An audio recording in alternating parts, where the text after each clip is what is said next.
പക്ഷെ അദ്ദേഹത്തിൻ്റെ കുഴപ്പമില്ല, ഞങ്ങൾ ചെയ്ത തെറ്റായ ഡിസിഷനെ ഞാനിപ്പോൾ കറക്റ്റ് ചെയ്തതാണ്. ഈ സിനിമയ്ക്ക് ഏറ്റവും ആവശ്യമായ കാര്യങ്ങൾ നമ്മൾ കഥ മാത്രം പറഞ്ഞു പോവുകയാണ്. 34 മിനിറ്റാണ് ഞാൻ ഇതിനകത്ത് എഡിറ്റ് ചെയ്തത്. 2 മണിക്കൂർ 46 മിനിറ്റ് ഉണ്ടായിരുന്ന സിനിമ ഇപ്പോൾ 2 മണിക്കൂർ 12 മിനിറ്റാണ്. ആ ജനറേഷൻ കടന്ന് ഇപ്പോൾ ഇനി അടുത്ത ജനറേഷൻ വന്നു. പിന്നെ ഈ ജനറേഷൻ കൂടി ആ പാട്ടുകളെ അത്രത്തോളം ആസ്വാദിക്കുന്നു. അത് കേൾക്കുമ്പോൾ തന്നെ അപ്പോൾ സംഗീതം സത്യമാണ്. അപ്പോൾ പണ്ടൊരു മാസ്റ്റർ ചെയ്തു വെച്ച ഒരു സംഗീതത്തെ ഒരു ആർട്ടിൽ കൈവെക്കണമെങ്കിൽ വേറൊരു മാസ്റ്ററിനെ പറ്റുള്ളൂ. ആ മാസ്റ്ററാണ് ഇപ്പോൾ നമ്മുടെ കൂടെ ഇരിക്കുന്നത്. എൻ്റെ ഏറ്റവും വലിയ എക്സൈറ്റ്മെൻറ്റ് അതായിരുന്നു, വിദ്യാജിയുടെ കൂടെ ഇരുന്നിരിക്കുന്ന സിനിമ കാണുക എന്ന് പറയുന്നത്. നിങ്ങൾ തിയേറ്ററിൽ പോയി ഫസ്റ്റ് ഡേ പടം കാണണം. പടം കണ്ടിട്ട് പപ്പ തിരിച്ചു വരുമ്പോൾ പടം ഹിറ്റാണ് എന്ന് പറയണം. പക്ഷെ അന്ന് പറയാൻ പറ്റാഞ്ഞത് 24 ഇയേഴ്സിന് ശേഷം ഞാൻ പറയാണ്, പടം ഹിറ്റാണ്. സിയാദിന് വേണ്ടിയിട്ട് ഞാനും വിദ്യാസാഗറും ചേർന്നൊരു സിനിമ ഉണ്ടാവും. അത് മലയാളത്തിലൊരു പ്രധാന നടന്മാർ ഭാഗമാകുന്ന സിനിമയായിരിക്കും.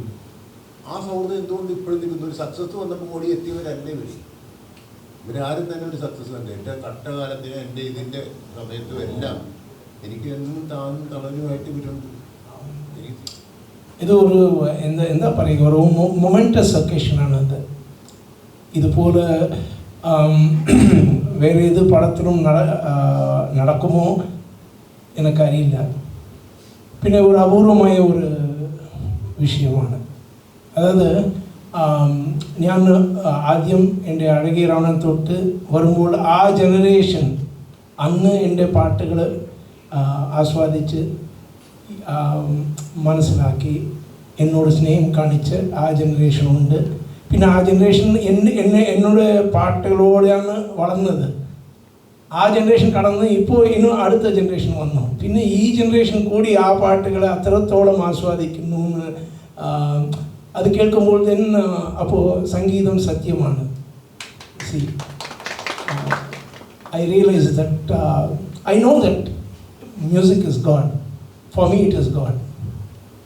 സോ ഈ സത്യസന്ധമായ ഈ സംഗീതം നമുക്ക് ഓർക്കുമ്പോൾ, അതിനു വേണ്ടി നമുക്ക് ശ്രമിക്കുമ്പോഴും അതിന് കൃത്യമായിട്ട് അതിൻ്റെ പ്രതിഫലമുണ്ട്. Maybe it is delayed but it is never denied അല്ലേ? അപ്പോൾ ബട്ട് ഈവൻ ഈ പടം 24 ഇയേഴ്സ് ബാക്ക് റിലീസായപ്പോഴും ഇതിലെ പാട്ടുകളൊക്കെ വളരെ മനോഹരമായിട്ട് എല്ലാവരും ഏറ്റെടുത്തു. അത് ഒരു ഹരമായി മാറി പോയി പാറപ്പോയി. പിന്നെ അപ്പോൾ ഉള്ള യങ്സ്റ്റേഴ്സ് എടുത്തത് അതിൻ്റെ ഒരു പ്രണയഗാനങ്ങളാണ് അതിലെടുത്തത്. പിന്നെ മ്യൂസിക്കലായിട്ട് ഉള്ളത് ഈ ജനറേഷനിൽ വരുമ്പോൾ ഇപ്പോൾ സമയമായ ഒരു 5 കൊല്ലം മുമ്പായിട്ട് വരുന്ന ഈ ജനറേഷനാണ് ഈ മ്യൂസിക്കിന് I think they are more relating to the musicality of the അതിലുള്ള ഡെപ്ത്. പിന്നെ എല്ലാവരും I find so much of music in Kerala. Basically everyone is a singer and everyone is a talented singer. God has blessed so much. So അവർക്ക് അതിനുடைய depth അറിഞ്ഞിട്ടാണ് അവരിപ്പോൾ അത് എന്താ പറയുക, they are celebrating that music. I mean I'm very very happy for that. പക്ഷെ അന്ന് കാണുമ്പോൾ അന്നും കണ്ടിട്ടുണ്ടാവില്ല. അന്ന് തിയേറ്ററിലാണോ കണ്ടതെന്ന് എനിക്കറിയില്ല. തിയേറ്ററിലാണോ അന്ന് കണ്ടിരുന്നത്? അന്ന് തിയേറ്ററിലാണ് കണ്ടത്. അല്ല, അന്ന് കാണുമ്പോൾ ഒരു എനിക്കൊരു പ്രിന്റ് അയച്ചു ഇവിടുന്ന്. ആ പ്രിന്റ് ഇന്നും കിടപ്പുണ്ട് എൻ്റെ സ്റ്റുഡിയോയിൽ. I still have the DTS print എന്നോടുണ്ട് എൻ്റെ സ്റ്റുഡിയോയിൽ. ഞാൻ പ്രിന്റ് ഇട്ടിട്ട് കണ്ടതാണ്. I have to mention നമ്മുടെ അവർ മിക്സ് ചെയ്തത്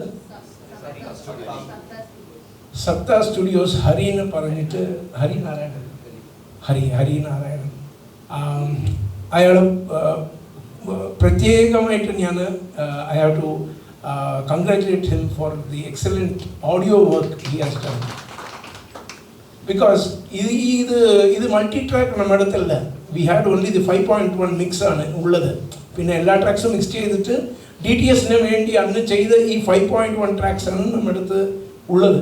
പിന്നെ അതുകൊണ്ട് അറ്റ്മോസ്ഫിയറിലേക്ക് അവർ മാറ്റിയത് ഇടുമ്പോൾ ക്വാളിറ്റി ഇത്രത്തോളം അത് കെടാതെ അത് ചെയ്തത് വളരെ ശ്രദ്ധയോടും he has done with very good finesse. So I congratulate Hari Narayanan on this occasion. ഈ മൂവിയിലേക്ക് വരുന്നത് ഇതിന് മുമ്പത്തെ വേർഷൻ ഫസ്റ്റ് റൈറ്റിംഗ് കഴിഞ്ഞപ്പോഴാണ് ഈ കെയിം ടു കൊച്ചിൻ. ഇവിടെ വന്ന് ഫുൾ സ്ക്രിപ്റ്റ് കേട്ടപ്പോൾ സിനിമ ഷൂട്ട് തുടങ്ങുന്നതിന് ഏകദേശം ഒരു 6 മാസം മുമ്പേ കഥയെപ്പറ്റി നല്ല ധാരണ അദ്ദേഹത്തിനുണ്ട്. അപ്പോൾ അന്ന് തൊട്ട് അദ്ദേഹം മനസ്സിലത് വർക്ക് ചെയ്ത് തുടങ്ങി കാണണം. ഈ എന്തിനോ മഹാനുഭാവനോ പാട്ട് അതിൻ്റെ ഡിസിഷൻ എടുക്കുക കീർത്തനം തന്നെയാണെന്ന് ഡിസൈഡ് ചെയ്തത് അദ്ദേഹമാണ്. അതിനുവേണ്ടി അദ്ദേഹം എൻ്റെ അടുത്ത് പറഞ്ഞിട്ടുണ്ട് 1 മാസത്തോളം എൻ്റെ നൊട്ടേഷൻസ് എടുക്കാൻ തനിച്ച് സമയമെടുത്തു ആ ഒരു പാട്ടിന് വേണ്ടി മാത്രം. അപ്പോൾ അദ്ദേഹം പിന്നെ ഞങ്ങളുടെ ഒരു റിലേഷൻ തുടങ്ങുന്നത് ഐ സ്റ്റാർട്ടഡ് വർക്കിംഗ് വിത്ത് പ്രണയവർണ്ണങ്ങളാണ്. അപ്പോൾ എൻ്റെ കൂടെ വർക്ക് ചെയ്ത എല്ലാ സിനിമകൾക്കും എനിക്ക് ഏറ്റവും മനോഹരമായ പാട്ടുകൾ തന്നെയാണ് പ്രണയവർണ്ണങ്ങൾ, സമ്മറിൻ ബസേര, മുസ്താദ്, എല്ലാത്തിലും ഭയങ്കര ഗംഭീരം. അപ്പം ഞങ്ങൾ കണ്ടിന്യൂസ് ആയിട്ട് 4ാമത്തെ പടമാണ് ബാക്ക് ടു ബാക്ക് ഞങ്ങൾ ചെയ്തു. അപ്പോൾ ഞങ്ങൾ തമ്മിലൊരു നല്ല റാപ്പർ ഉണ്ടാവും. എനിക്കെന്താ വേണ്ടത് അദ്ദേഹത്തിന് അറിയാം, അദ്ദേഹം എനിക്ക് എന്ത് തരും എന്നുള്ളത് എനിക്കും അറിയാം. അപ്പോൾ കൃത്യമായിട്ട് അങ്ങനെയാണ് പോയിക്കൊണ്ടിരുന്നത്. അപ്പോൾ അതുകൊണ്ട് സിയാദിനും അതിനു മുമ്പ് മറവത്തൂർക്കരവും സമ്മറിൻ ബദരവും ഒരുമിച്ച് അവർ ചെയ്തുകൊണ്ട് ഞങ്ങൾ 3 പേരും തമ്മിൽ കൃത്യമായിട്ടും ഒരു കമ്മ്യൂണിക്കേഷൻ ഉണ്ട്. പറയാതെ കാര്യങ്ങൾ മനസ്സിലാക്കുന്ന ഒരു കമ്മ്യൂണിക്കേഷൻ ഉണ്ട്. അപ്പം ഈ കഥ വന്നപ്പോൾ നമുക്ക് വേറെ ഓരോ ഓപ്ഷനും ഇല്ല. Vidya is going to do this movie എന്നുള്ളത് ഞങ്ങൾ ഡിസൈഡ് ചെയ്തതാണ്. സോ ഈ was very much part of this movie from the even before we started shooting.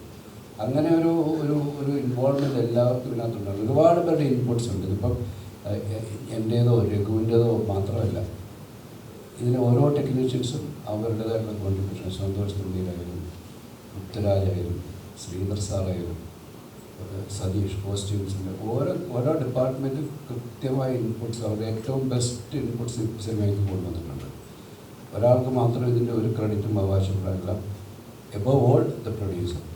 കാരണം ഒരു പ്രൊഡ്യൂസർ ധൈര്യമായിട്ട് ഒരു ഡയറക്ടറെ വിളിച്ചിട്ട് ആദ്യം പറയുകയാണ് എനിക്ക് വളരെ ഡിഫറെൻ്റ് ആയിട്ടുള്ളൊരു സിനിമ കാണും, ഒരു കഥ കിട്ടുമെന്ന് ചോദിച്ചു. അവിടെ നിന്നാണ് ഇത് സ്റ്റാർട്ട് ചെയ്യുന്നത്. ആർട്ടിസ്റ്റുകൾ പ്രശ്നമല്ല, ആരാക്ടർ അതൊക്കെ പിന്നീട് കഥ കൊണ്ടുവരും, കഥയ്ക്ക് പറ്റുന്ന ബാക്കിയെല്ലാം കൊണ്ടുവരും. അങ്ങനെ ഒരാൾ ധൈര്യമായിട്ട് പറയുമ്പോഴാണ് നമുക്ക് കൂടുതൽ നമ്മളെ ഒരാൾ വിശ്വാസത്തിലെടുക്കുമ്പോഴാണ് നമുക്ക് ഏറ്റവും നല്ലത് കൊടുക്കാൻ പറ്റുന്നത്. അപ്പം ഇതെല്ലാം ഒരു വല്ലാത്തൊരു കോമ്പിനേഷൻ ഒത്തുവന്നത്. ബട്ട് റിസൾട്ട് വാസ് ഡിസപ്പോയിൻറ്റിങ് അന്നത്തെ കാലത്ത്. ബട്ട് 24 വർഷങ്ങൾക്ക് ശേഷം this is one of a kind. ഇങ്ങനെയൊന്നും ഇതിനു മുമ്പ് ഉണ്ടായിട്ടില്ല, ലോക സിനിമയുടെ ചരിത്രത്തിൽ ഉണ്ടായിട്ടില്ല എന്നാണ് എനിക്ക് എൻ്റെ ഓർമ്മയിൽ എൻ്റെ അറിവിലില്ല. ഒരു പരാജയപ്പെട്ട സിനിമ ഒരു 4 നൂറ്റാണ്ടിന് ശേഷം പ്രേക്ഷകർ കാണാൻ ആഗ്രഹിക്കുന്നു, അത് തിയേറ്ററുകളിലേക്ക് എത്തുന്നു. അത് ഞങ്ങളാരും ഇങ്ങനൊരു സക്സസ് പ്രതീക്ഷിച്ചില്ല. ഇത് ചെയ്യുമ്പോൾ വരും ആൾക്കാർ വന്ന് കുറേയൊക്കെ കാണും, കുറച്ച് പേര് വരും, കാണും, പോകുന്നൊക്കെയാണ്. ഫസ്റ്റ് ഡേ തൊട്ട് ഇതിൻ്റെ ബുക്കിംഗ് ഓപ്പൺ ചെയ്ത് തൊട്ട് ഞങ്ങൾ ഞെട്ടിപ്പോയി. നമ്മൾ വിചാരിച്ചതിൻ്റെയൊക്കെ എത്രയോ മുകളിലേക്കാണ് ഇത് ആൾക്കാരെ ഏറ്റെടുക്കുന്നതെന്നുള്ളത്. ഇതൊന്നും ഞങ്ങളുടെ ആരുടെയും കഴിവില്ല, മുകളിലൊരാളുണ്ട്. എല്ലാം എന്താണ് നമ്മൾ ഒരിക്കലും മനുഷ്യസാധ്യമല്ലാത്തൊരു കാര്യമാണ് ഇവിടെ സംഭവിച്ചിരിക്കുന്നതാണ് ഞാൻ വിശ്വസിക്കുന്നത്. നമ്മുടെ ആരുടെയും കഴിവുണ്ടെന്നില്ല, അങ്ങനെ ഒരു തോന്നൽ ഇവരുടെ ഉള്ളിലേക്ക് വരുത്തിയതാരാണെന്ന് എനിക്കറിയില്ല. ഇത് പ്രേക്ഷകരുടെ അടുത്തേക്ക് ചെല്ലുമ്പോഴോ നിങ്ങൾ സ്വീകരിക്കപ്പെടുമോ എന്ന് നമുക്കറിയില്ല. But everything came into place. എല്ലാം കൃത്യമായിട്ട് വന്നിരിക്കുന്നു. അത് എനിക്ക് നന്ദി പറയാനുള്ള ദൈവത്തോട് മാത്രമാണ്. സാർ എങ്ങനെയാണ് അന്നത്തെ കഴിഞ്ഞ ദിവസം സിബി സാറിന്റെ ഇന്റർവ്യൂ സാർ സിനിമ ഉപേക്ഷിക്കാൻ തീരുമാനിച്ചു, അങ്ങനത്തെ ഒരു പരാജയം കാരണം എന്ന് പറഞ്ഞു. സാർ ആ സിനിമയുടെ അന്നത്തെ ഒരു പരാജയം നമ്മൾക്ക് അന്നും ഇഷ്ടപ്പെട്ട ഒരു സിനിമയാണ്, തിയേറ്ററിൽ പരാജയപ്പെട്ടു. വീണ്ടും ഇന്നലെ കണ്ടു കഴിഞ്ഞപ്പോൾ പെട്ടെന്ന് തീർന്നു പോയല്ലോ എന്നുള്ള ഇതായിരുന്നു ഞങ്ങൾക്ക് ഉണ്ടായിരുന്നു. ആ ഫീലാണ് ഇനിയും കുറച്ചും കൂടെ വേണമായിരുന്നു തോന്നിപ്പോയി. സാർ അന്ന് ആ സിനിമ പ്രേക്ഷകർ ഏറ്റെടുത്താകുമ്പോൾ സാറിന് എന്തായിരുന്നു തോന്നിയത്? അല്ല, എൻ്റെ ജീവിതത്തിൽ ഞാൻ അധികം കണ്ടത് ഫെയിലിയേഴ്സ് ആണ്, സക്സസ് അല്ല. സോ അത് എനിക്ക് I mean it was part and parcel of. പിന്നെ ഞാൻ ഒട്ടും പ്രതീക്ഷിച്ചില്ല ഇതുപോലത്തെ പടത്തെ ഇവർ കാണുമെന്നാണ് ഞാൻ വിചാരിച്ചത്. ഇവർ ഏറ്റെടുക്കും, ഇവർ കാണുമെന്നാണ് ഞാൻ വിചാരിച്ചത്. പിന്നെ എൻ്റെ വിചാരം തെറ്റിപ്പോയി. പിന്നെ ദാറ്റ് വാസ് എ ഡിസപ്പോയിൻറ്റ്മെൻറ്റ്. പക്ഷേ അന്ന് ഞാൻ തമിഴിലും കുറേ പടങ്ങൾ ചെയ്യുന്നുണ്ട് ആ കാലത്ത്. So I didn't have much of disappointment because ഇത് കഴിഞ്ഞിട്ട് പിന്നെ പെട്ടെന്ന് ഞാൻ ചെയ്തത് മീശമാധവനാണ് ഇത് കഴിഞ്ഞിട്ട്. So I had so many films on my hand. So ഇവർ പറയുന്നത് പോലെ ബിക്കോസ് ഹീ പുട്ട് എന്താ ഈ പടത്തിൻ്റെ മുമ്പോട്ട് 24 years he was working on the film. That is what CB sir told. So I mean his loss is not comparable, it is incomparable. For me இந்த படம் சரியா ஓடிட்டிല്ലെങ്കിൽ അടുത്ത പടം ഉണ്ട് നമുക്ക് ചെയ്യാൻ. അവർക്ക് അങ്ങനെ ഇല്ലല്ലോ. അവർ he has invested his life, a part of his life into the film. So it would have affected more him and എന്താ പറയുക, without monetary benefits it would have affected more the producer.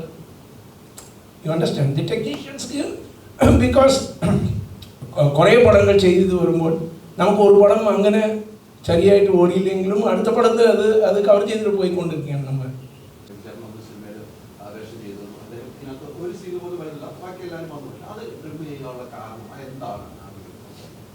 അല്ല, നമ്മൾ ഈ മോഹൻലാൽ വന്നതോടെ അത് ഞങ്ങളുടെ തെറ്റാണ് അങ്ങനെ ഒരു ഡിസിഷൻ എടുത്ത അന്ന്.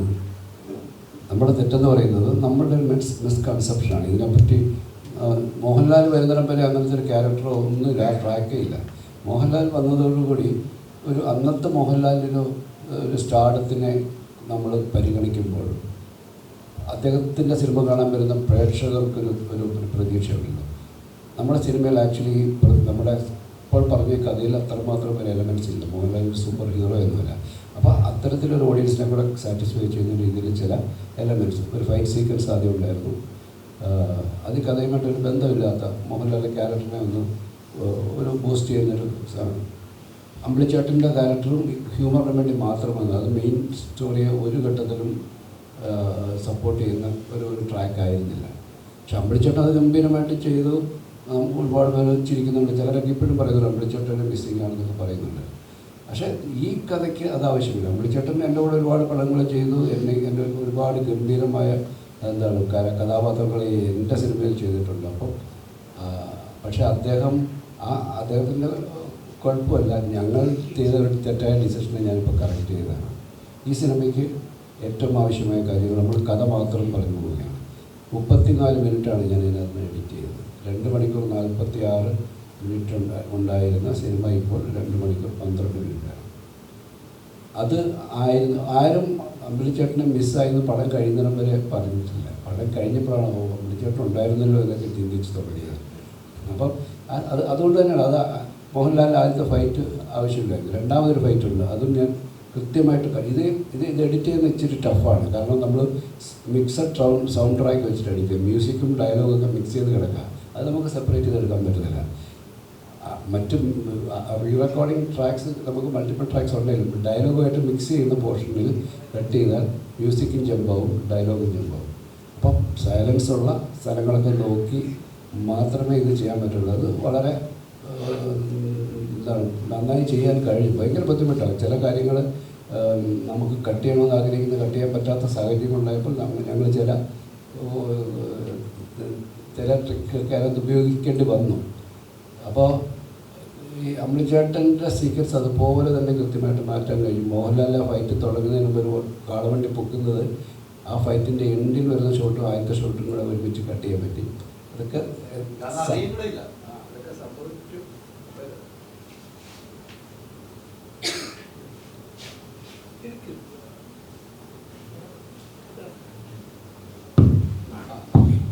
അല്ല, അങ്ങനെ എല്ലാം ഞാൻ പറഞ്ഞില്ലേ, ഇതൊരു ഹ്യൂമൻലി പോസിബിൾ അല്ലാത്തൊരു കാര്യം. There is A divine intervention, ഒരു ദൈവികമായ ഇടപെടലുണ്ട്, അല്ലെങ്കിൽ സാധിക്കത്തില്ല. എങ്ങനെയാണ് കുപ്പത്തൊട്ടിയിൽ കളഞ്ഞ ഒരു സിനിമ മാണിക്യമായിട്ട് പോകുന്നിരിക്കുന്നത് അല്ലേ? അത് മനുഷ്യനെ കൊണ്ട് സാധിച്ചല്ല, ദൈവം ഇതിനായിട്ടൊരു സമയം നിശ്ചയിച്ചിരുന്നു. ആ സമയം ഇതാണ്. ഞാൻ അത് തന്നെ വിചാരിക്കുന്നത്. എന്താണ് ഈ സിനിമ 24 വർഷങ്ങൾക്ക് മുമ്പ് മരിച്ചു പോയതാണ്. പക്ഷെ മരിച്ചവനെ ഉയർപ്പിക്കുന്ന ഒരു ദൈവമുണ്ടെന്ന് വിശ്വസിക്കുന്ന ആളാണ് ഞാൻ. ആ ഉയർത്തെഴുന്നേൽപ്പാണ് ഇവിടെ സംഭവിച്ചിരിക്കുന്നത്.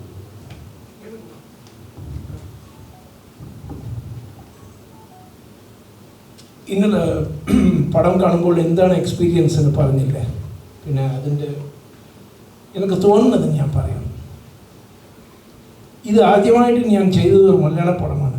പിന്നെ ഇന്നലെ ഞാൻ കണ്ടത് ഒരു ഇംഗ്ലീഷ് പടമാണ്. You know it is very close to an English film. അതിൽ പ്രൊട്ടാഗണിസ്റ്റ് ഉണ്ട് ഇംഗ്ലീഷ് പടങ്ങളിൽ. അത് യൂഷ്വലി ഒരു വലിയ ആർട്ടിസ്റ്റ് പെർഫോം ചെയ്യും. ബട്ട് ആ ക്യാരക്ടർ മെയിൻറ്റെയിൻ ചെയ്യും. അതിന് അൺവാണ്ടഡായിട്ട് ഒന്നും സീൻസ് വരാറില്ല. അൺവാണ്ടഡ് ഇത് you just go with the subject the whole film. ഈ പടവും അതുപോലെ തന്നെ ഇന്ന് കാണുമ്പോൾ 2 hours it was only the subject, there was nothing else from the beginning. ആരാണിത്, ഇത് ആരാണ് വായിക്കുന്നത്, ഇതാണ് ചോദ്യം. ആരോടോ എന്തോ പറയാനുണ്ട്. So the tag line was the main subject. So അതാണ്. So when I saw the film after the re-edited version, I felt if this was the original version, അപ്പോൾ മ്യൂസിക് ഒന്നും ചിലയിടത്തിൽ ഞാൻ സൈലൻസ് ഇട്ടേക്കാം. There was a lot of music. ചിലയിടങ്ങളിൽ I thought it could have been silent. അതാണ് ഒരു but I mean it was wonderful, very nice, great experience and great editing, very nice, very nice. Jagdish sir ഉடைய complete portion മാറ്റിയെടുത്തു. ആ പട്ടികളുടെ comedy ഒക്കെ എല്ലാം പോയി. ആദ്യത്തെ ഫൈറ്റും പോയി അല്ല, എല്ലാം പോയി. മൂന്നാമത്തെ ഫൈറ്റ് ട്രിം ചെയ്തു അല്ല. അതുകൊണ്ടാണ് ഞാൻ പറയുന്നത്, ഇപ്പോൾ നിങ്ങളിപ്പോൾ യു ഫർഗെറ്റ് ദിസ് മലയാളം നിങ്ങൾ കാണുമ്പോൾ ജസ്റ്റ് ടേക്ക് ഇറ്റ്. ഇതാണ് സബ്ജക്റ്റ്. ഈ സബ്ജക്റ്റ് റിലവൻ്റ് ആയിട്ടുള്ളത് മൊത്തം മുഴുവൻ പടമും അതുപോലെ തന്നെ. നമുക്ക് പാട്ട് വേണം, ആവശ്യമുണ്ട് നമ്മുടെ പടങ്ങളിലെ. അപ്പോൾ പാട്ടിൻ്റെ ആവശ്യമുണ്ട് ഉള്ളത് കൊണ്ടും സംഗീതം പ്രാധാന്യം ഉള്ളത് കൊണ്ടും അയാൾ സംഗീതജ്ഞൻ ഒരു ഇത് കൊണ്ടും നമുക്ക് music was more, there was more music and songs. But അത് ഒഴിവാക്കിയിട്ട് നമുക്ക് പാത്ത ഒരു ഇംഗ്ലീഷ് പടം കാണുന്നത് പോലെ. അതാണ് എൻ്റെ that was my experience when I watch the film. It was lovely. ദേവദൂതനിൽ ആ ഡയലോഗിൽ പറയുന്ന സംഗീതത്തിൻ്റെ രാജാവാണ് എന്ന് പറയുന്നതിൽ ആ സിനിമയിൽ 2 രാജാക്കന്മാരുണ്ട്. ഒന്ന് ത്യാഗരാജ സ്വാമികളിൽ നിന്ന് തുടങ്ങി ആ ഒരു കോമ്പസിഷൻ. ഞാൻ തന്നെ അഭിനയിച്ച കുടുംബസമയത്തിലും എന്തൊരു മഹാനുഭാവ സോങ് ഉണ്ട്, പഞ്ചരത്നകൃതികളിലുള്ളതാണ്. ആ സിനിമ തീരുന്നതും അവിടെയാണ്. പക്ഷെ അതിനെ ഇത്രത്തോളം എന്തൊരു മഹാനുഭാവലോ ഇനിയൊരു പക്ഷെ ഓർമ്മിക്കപ്പെടുന്നത് ഈ കോമ്പസിഷനിലായിരിക്കും. അപ്പോൾ പണ്ടൊരു മാസ്റ്റർ ചെയ്തു വെച്ച ഒരു സംഗീതത്തെ ഒരു ആർട്ടിൽ കൈവെക്കണമെങ്കിൽ വേറൊരു മാസ്റ്ററിനെ പറ്റുള്ളൂ. ആ മാസ്റ്ററാണ് ഇപ്പോൾ നമ്മുടെ കൂടെ ഇരിക്കുന്നത്. എൻ്റെ ഏറ്റവും വലിയ എക്സൈറ്റ്മെൻറ്റ് അതായിരുന്നു, വിദ്യാജിയുടെ കൂടെ ഇരുന്നിട്ട് സിനിമ കാണുക എന്ന് പറയുന്നത്. അത് കഴിഞ്ഞിട്ട് ഇവിടെ ഇന്ന് രാവിലെ വന്നപ്പോൾ ഞാൻ വിദ്യാജിയുടെ അടുത്ത് ഇങ്ങനെ ഈ സിനിമയുടെ എൻ്റെ എക്സ്പീരിയൻസും ഒക്കെ ഷെയർ ചെയ്യുന്ന സമയത്ത് വിദ്യാജി പറഞ്ഞത്, ആ സിനിമയിൽ ഞാൻ അതാണ് വെയിറ്റ് ചെയ്തത്. അപ്പോൾ ഞാൻ ചോദിച്ചതാണ് വീണ്ടും എന്താണ് വിദ്യാജിക്ക് ഇന്നലെ തോന്നിയത്. അപ്പോൾ വിദ്യാജി പറഞ്ഞത്, ആ സിനിമ മുഴുവൻ കണ്ടുകൊണ്ടിരിക്കുമ്പോൾ ബാക്കി മ്യൂസിക് പോർഷനൊക്കെ എനിക്ക് ചെയ്തത് ഓർമ്മയുണ്ട്, ഞാനാണ് ചെയ്തതെന്ന് അറിയാം. പക്ഷെ അതിനകത്തൊരു പർട്ടിക്കുലർ സീനിൽ, അപ്പോൾ ഞാൻ ഏത് സീനാണ് സർ? അപ്പോൾ പറഞ്ഞത് അതിനകത്തൊരു ഡ്രാമ സ്റ്റേജിൽ റിഹേഴ്സൽ ചെയ്യുമ്പോൾ ലാലേട്ടൻ കയറി വന്നിട്ട് ആ പേര് മാറ്റാൻ പറഞ്ഞത് മേരി അല്ല, അവൾ മേരി അല്ല അലീനയാണ്, അത് ആ സംഗീതത്തിലുണ്ട് എന്ന് പറഞ്ഞു കഴിയുമ്പോൾ ഒരു ഫ്ലൂട്ട് ബിറ്റ് വരുന്നുണ്ട്. അപ്പോഴാണ് വിദ്യാജി ഇതാരാണ് ചെയ്തത് എന്ന് സ്വയം ചോദിച്ചത്. അതാണ് സംഗീതത്തിൻ്റെ. അപ്പോൾ അതാണ് വിദ്യാജി ആ പാട്ടിൻ്റെ വന്നിട്ടുള്ളത് അലീനാന്റെ തീമാണ്. ബിഗിനിങ് തൊട്ട് നമുക്ക് എല്ലായിടത്തും അതാണ് വരുന്നത്. അതാണ് ആദ്യമായിട്ട് വരുന്നത്. അലീന എന്ന് പറയുമ്പോഴാണ് ആ മ്യൂസിക് പോർഷൻ വന്നപ്പോഴാണ് വിദ്യാജി തന്നെ സ്വയം ഇത് ആര് ചെയ്തു എന്നുള്ള രീതിയിൽ. അത് ഭയങ്കര എക്സൈറ്റിംഗ് അല്ലേ? അതാണ് നമ്മുടെ മ്യൂസിക്കിൻ്റെ ഒരു പ്യൂരിറ്റി എന്ന് പറയുന്നത്. കാരണം നമ്മളൊക്കെ ഒരു എർത്തിങ് ആവുന്നു എന്നുള്ളത് മാത്രമാണ് ഞാൻ വിശ്വസിക്കുന്നത്. ആർട്ട് എപ്പോഴും അങ്ങനെയാണ്. നമ്മളതിനൊരു ചാലകമായിട്ട് നിൽക്കുന്നു, വേറെ എവിടുന്നു ഇത് വരുന്നു, നമ്മളിലൂടെ അത് വരുന്നു. അത് കൃത്യമായിട്ട് വിദ്യാജി ഫീൽ ചെയ്തതും വിദ്യാജി എപ്പോഴും അങ്ങനെയാണ് പറയാറുള്ളത്. അപ്പോൾ അതാണ് സിനിമ തന്നൊരു എക്സ്പീരിയൻസ്. ഇപ്പോൾ എന്നെ പേഴ്സണലി എനിക്ക് അതായിരുന്നു എൻ്റെ ഏറ്റവും വലിയൊരു എക്സ്പീരിയൻസ്. ആളുകളും അതിനെ അങ്ങനെയാണ് കാണുന്നത്. ഈ സിനിമ ദേവദൂതൻ ഒരിക്കലും സിനിമയുടെ പരാജയം എന്ന് പറഞ്ഞിട്ട് നിൽക്കുമ്പോഴും അത് ട്രാവൽ ചെയ്ത് വന്നത് അതിൻ്റെ മ്യൂസിക്കിൻ്റെ എന്താ പറയുക ചിറകിലാണ്. ഈ 24 വർഷം അത് ട്രാവൽ ചെയ്ത് വന്നത്. അത് എക്സ്പീരിയൻസ് ചെയ്യാനാണ് നമ്മൾ തിയേറ്ററിൽ ചെല്ലുന്നത്. അത് കൃത്യമായിട്ട് അറ്റ്മോസ്ഫിയർ മിക്സ് ചെയ്ത് സിയാദ്ക പറഞ്ഞ കാര്യം അതായിരുന്നു. ഇന്നലെ അന്ന് 24 വർഷം മുമ്പ് ഇറങ്ങുമ്പോൾ കേൾക്കാത്ത ഒരുപാട് ശബ്ദങ്ങൾ, അതായത് മ്യൂസിക്കലി അത് ഞാൻ കേട്ടു. ഞങ്ങൾ രണ്ടുപേരും ഇനി വീണ്ടും നമുക്ക് കുറച്ചുകൂടെ സെൻറ്ററിൽ ഇരുന്ന് കാണണം. അറ്റ്മോസ്ഫിയർ എപ്പോഴും ഫീൽ ചെയ്യാൻ നമ്മൾ സെൻറ്ററിൽ ഇരിക്കുമ്പോഴാണ്. ഇന്നലെ കുറച്ച് പിറകിലായിരുന്നു. അപ്പോൾ ഞങ്ങൾ ഒന്നുകൂടെ ഒന്ന് കാണണം എന്ന് പറഞ്ഞിരിക്കുകയാണ്. അപ്പോൾ അതാണ് ഈ സിനിമ തന്ന ഒരു എൻ്റെ ഒരു എക്സ്പീരിയൻസ്.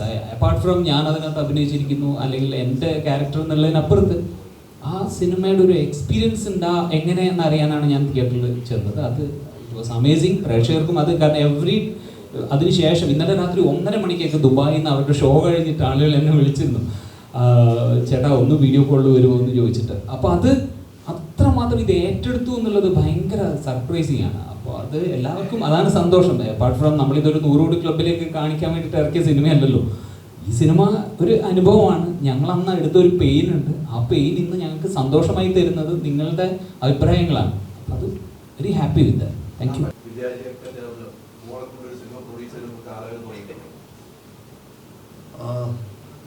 തീർച്ചയായിട്ടും ഇല്ലെന്ന് ഞാൻ പറയാനൊരിക്കലും. എന്ന് സിബിയും ഞാനായിട്ടുള്ളൊരു കോമ്പിനേഷൻ അന്നൊക്കെയുള്ള സൗഹൃദം, വിദ്യാർത്ഥിയായിട്ടുള്ള സൗഹൃദം വന്നു.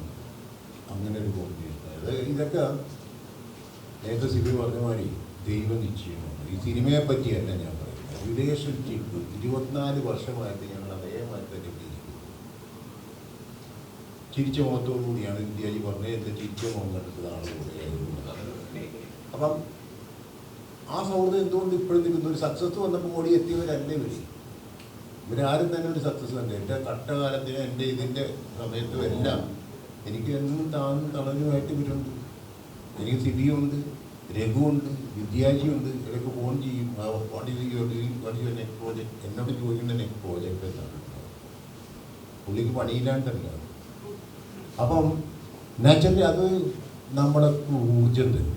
ആ ഊർജമാണ് എന്നെ ഇവിടെ വരെ എത്തിച്ചത്. അതേമാതിരി തന്നെ സിബി പറയുന്നത് നമ്മുടെ ദൈവം. അത് ഏത് ഭാഷയിൽ ആര് വിളിച്ചു കഴിഞ്ഞാലും, അള്ളാഹു എന്ന് പറഞ്ഞാലും ഭഗവാൻ എന്ന് പറഞ്ഞാലും എന്താണെങ്കിലും അത് ഞങ്ങളുടെ മേലിൽ ബ്ലെസ്സിങ്സ് ഉണ്ട്. അത് ഡെഫിനറ്റാണ്. അല്ലെങ്കിൽ ഞാൻ സർവൈവ് ചെയ്യില്ല. അപ്പം അത് ഡെഫിനറ്റ്ലി. അതേമാതിരി തന്നെ ഓരോ സമയത്തും എനിക്ക് കുറേ ഫ്രണ്ട്സിനെ തരുന്നു.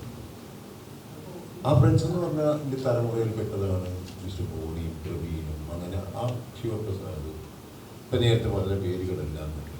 അപ്പം അവരൊക്കെ ഈ വന്നത് എൻ്റെ ഇതിലുള്ള ഒരു കോൺഫിഡൻസ് കൊടുക്കുന്നുണ്ട്. നാച്ചുറലി ആ കോൺഫിഡൻസാണ് ഇന്ന് പ്രേക്ഷകരും ഏറ്റെടുത്തിരിക്കുന്നത്. അപ്പം ഇന്ന് കാലത്തേക്ക് മലബാർ നോക്കുന്ന ഒരാൾ കേട്ടത് ഞാൻ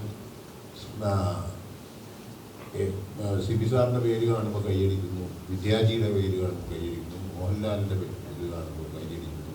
പക്ഷേ ഇപ്പോഴും കാലിക്കറ്റിൽ, അത് ഞാൻ മുസ്ലിം ആയതുകൊണ്ടാണോ എന്ന് എനിക്കറിയില്ല, എൻ്റെ പേര് കാണിച്ചപ്പോൾ കൈയടിച്ചു. അതെനിക്കറിയില്ല. ഒരു തമിഴ് സിനിമയിൽ പറയുന്ന പോലെ ഞാൻ വീഴുവതിനെന്ത് നെനത്തായോ എന്ന് വെച്ചു ചോദിക്കുന്ന ഒരു ഡയലോഗ്. അതായത് ഞാൻ വീഴുന്നു നിങ്ങൾ വിചാരിച്ചു. ശരിക്കും അങ്ങനെ ഒരു ഇത്രയും വലിയൊരു ലോസ് ഉണ്ടായിട്ടും സിയാദ് ഇന്നും ഇപ്പം ഈ ഇരിക്കുന്ന എല്ലാവരും ഇപ്പോഴും സിനിമയിലുണ്ട്. 24 വർഷം കഴിഞ്ഞിട്ടും സിയാദ് പടം ലാസ്റ്റ് പടം ഇറങ്ങിയിട്ട് അധികം കാലമായിട്ടില്ല. ഞാനിപ്പോൾ ഒരു പടം അഭിനയിച്ച് വന്നിട്ട് അധിക സമയമായിട്ടില്ല. സിബി സാറിൻ്റെ പടങ്ങൾ, വിദ്യാജി ഇപ്പോഴും പടം ചെയ്തിട്ടുണ്ട്. അപ്പോൾ ഇത്രയും പേര് സർവൈവ് ചെയ്തില്ലേ? അപ്പോൾ അത് അന്ന് പരാജയപ്പെട്ട ആളുകൾ വീണ്ടും ഒരു പ്രൊഡക്റ്റുമായിട്ട് വരുമ്പോൾ കൈയടിക്കില്ലേ? അതിനകത്ത് എന്താണ് സിയാദ് അല്ലേ? ഞാൻ ഈ സിനിമ ദേവദൂതൻ ഷൂട്ട് നടക്കുന്ന സമയത്ത് 10th സ്റ്റാൻഡേർഡിൽ പഠിക്കുകയാണ്. സോ ആ സമയം മുതൽ, അല്ലെങ്കിൽ അതിന് കുറേ മുന്നേ മുതലുള്ള യാത്ര ഇവരുടെ ഒക്കെ ഞാൻ അടുത്ത് നിന്ന് കണ്ടതാണ്. സോ ഈ ഒരു 24 years, അതായത് ഈ സിനിമ ശരിക്കും ഒരു ഡിസപ്പോയിൻമെൻ്റ് ആയിരുന്നു, ലൈക്ക് ഞങ്ങളെ സംബന്ധിച്ചും സിബിയങ്ങളെ സംബന്ധിച്ചും എല്ലാം. പക്ഷേ എനിക്ക് ഏറ്റവും സന്തോഷം തരുന്നൊരു കാര്യം, അന്ന് ഇവരുടെ ബന്ധം എന്തായിരുന്നോ എന്നതിൽ വെച്ച് നോക്കുമ്പോൾ ഈ 24 വർഷം ഇവർ ഒരുമിച്ച് നിന്നാണ് അത് കംപ്ലീറ്റ് സർവൈവ് ചെയ്തത്. അതിൻ്റെ ഒരു ശക്തിയും അതിൻ്റെ ഒരു നന്മയാണ് ശരിക്കും ഇന്ന് തിരിച്ചു കിട്ടിക്കൊണ്ടിരിക്കുന്നത്. ഇവൻ രംഗങ്ങളാണെങ്കിലും പലപ്പോഴും നമ്മളായിട്ട് ആ രീതിയിൽ തന്നെ സഹകരിച്ച് എന്നും ആ ഒരു സ്നേഹം മുന്നോട്ട് കൊണ്ടുപോയിക്കൊണ്ടിരിക്കുന്നുണ്ടായിരുന്നു. പിന്നെ സെക്കൻഡ് തിങ് പറയുകയാണെങ്കിൽ എനിക്ക് ഓർമ്മ വരുന്നത് 24th December 2000, അതായത് ഈ സിനിമയുടെ ഫൈനൽ പ്രിൻ്റൊക്കെ എടുത്ത് ഞങ്ങൾ ചെന്നൈയിൽ നിന്ന് തിരിച്ച് ട്രെയിൻ കയറാണ്. അപ്പം അന്നൊക്കെ ഈ പ്രിൻ്റാണല്ലോ. അപ്പം എന്നും ഈ റിലീസിൻ്റെ തലേ ദിവസം ആണ് പ്രിൻ്റൊക്കെ എടുത്ത് ട്രെയിൻ കയറി ഇവിടെ കൊണ്ടുവരുന്നത്. അപ്പോൾ പപ്പയായിട്ട് ഞങ്ങൾ ട്രെയിനിലിരുന്ന് ഇങ്ങനെ സംസാരിക്കണം. പ്രിൻ്റൊക്കെ ആ ട്രെയിനിൽ ലോഡഡ് ആണ്, രാവിലെ ഇവിടെ കൊണ്ടുവന്നിട്ട് വേണം തിയേറ്റേഴ്സിലോട്ടൊക്കെ എത്തിക്കാൻ. അപ്പോൾ പപ്പ എന്നോട് പറയുന്നുണ്ട്, നാളെ ഫ്രൈഡേ ആണ്, അപ്പോൾ ഞാൻ വരില്ല, എനിക്ക് പള്ളിയിൽ പോകണം, നിങ്ങൾ തിയേറ്ററിൽ പോയി ഫസ്റ്റ് ഡേ പടം കാണണം. പടം കണ്ടിട്ട് പപ്പ തിരിച്ചു വരുമ്പോൾ പടം ഹിറ്റാണ് എന്ന് പറയണം. പക്ഷെ അന്ന് പറയാൻ പറ്റാഞ്ഞത് 24 yearsന് ശേഷം ഞാൻ പറയാണ്, പടം ഹിറ്റാണ്. ഇനിയും ദൈവം അനുഗ്രഹിക്കട്ടെ, ഞങ്ങൾക്ക് ഇതുപോലെയുള്ള അസോസിയേഷൻസ് ഉണ്ടാവാനും സിബങ്ങളിനോടും രഘുവങ്ങളിനോടും വിദ്യാസാഗർ സാറിനോടും പിന്നെ കൂടെ നിന്ന ലാൽ സാർ, അനിൽ ചേട്ടൻ എല്ലാവരോടും നന്ദി പറയുന്നു. പിന്നെ പ്രത്യേകം ഇപ്പം പറയേണ്ടത് ഫോക്കസ് മീഡിയ എൻ്റർടൈൻമെൻറ്റ് എന്ന് പറയുന്നത് എൻ്റെ ഒരു ഇതാണെങ്കിലും എൻ്റെ ഒപ്പം എന്താ പറയുക അതിൻ്റെ താങ്ങും തണലുമായി നിൽക്കുന്ന പ്രവീൺ, ബോണി, ശിവപ്രസാദ് ഇവരോടൊക്കെ പ്രത്യേകം നന്ദി അറിയിക്കുന്നു. Thank you so much. ഉറപ്പായിട്ടും ദൈവനിശ്ചയം പോലെ കാര്യങ്ങൾ വരും. ഞാൻ പറയാം, ഞാൻ ഇവരോട് ആരോടും പറഞ്ഞിട്ടില്ല, ചോദിച്ചിട്ടില്ല. സിയാദിന് വേണ്ടിയിട്ട് ഞാനും വിദ്യാസാഗറും ചേർന്നൊരു സിനിമ ഉണ്ടാവും. അത് മലയാളത്തിലൊരു പ്രധാന ഭാഗമാകുന്ന നടന്മാർ ഭാഗമാകുന്ന സിനിമയായിരിക്കും. മ്യൂസിക് മാത്രം, ഇതുപോലെയുള്ളൊരു മ്യൂസിക്കിന് ഏറ്റവും പ്രാധാന്യമുള്ള സിനിമയാണത്. ആ കഥ എൻ്റെ കയ്യിലുണ്ട്. ഞാൻ സിയാദിൻ്റെ അടുത്ത് ഷെയർ ചെയ്യില്ല, അത് ഇപ്പോൾ ഞാൻ പറയാം.